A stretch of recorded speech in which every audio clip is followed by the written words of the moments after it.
লক্ষ্মীপুরের রামগঞ্জে 10 কেজি গাঁজাসহ সালাউদ্দিন প্রকাশ মনা নামের এক যুবককে গ্রেপ্তার করেছে রামগঞ্জ থানা পুলিশ। গতকাল মঙ্গলবার দিবাগত রাতে রামগঞ্জ পৌর সোনাপুর এলাকা থেকে তাকে আটক করা হয়। গ্রেপ্তারকৃত সালাউদ্দিন প্রকাশ মনা সোনাপুর এলাকার মৃত মকবুল আহমেদের ছেলে। আটককৃত গাঁজার মূল্য আনুমানিক 4 লক্ষ টাকা। রামগঞ্জ থানার পুলিশ জানান, মনা মাদক কারবারের সঙ্গে দীর্ঘদিন যাবৎ জড়িত। গোপন সংবাদের ভিত্তিতে তাকে আটক করা হয়। পরে তার দেওয়া তথ্য অনুযায়ী তার বাড়ি থেকে 10 কেজি গাঁজা উদ্ধার করে পুলিশ। গাঁজাগুলো বিক্রির উদ্দেশ্যে মনা তার হেফাজতে রাখে।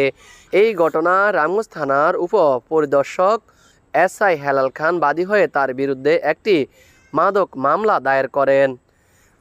রামগঞ্জ থানার ভারপ্রাপ্ত কর্মকর্তা ওসি মোহাম্মদ সোলাইমান জানান, গাঁজাসহ আটক মনার বিরুদ্ধে পুলিশ বাদী হয়ে মামলা দায়ের করেছে।